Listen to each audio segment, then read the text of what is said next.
Kindiki runs into trouble over 2024 Gen Z death as Mbeere North Minipol's campaign heats up.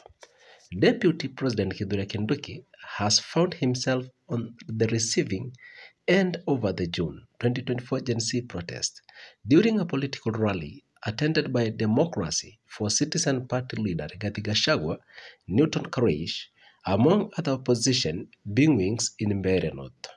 Karish, who did not appear to mince his words, took a cue from his political master Rigathi Gachagua and spoke bluntly without sugarcoating his remarks.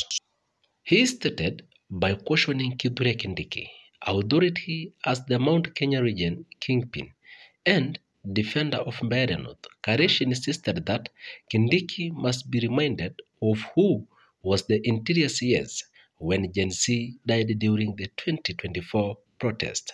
I want to ask you, what role is Kindiki coming to play here in Mbeere when Gen Z died?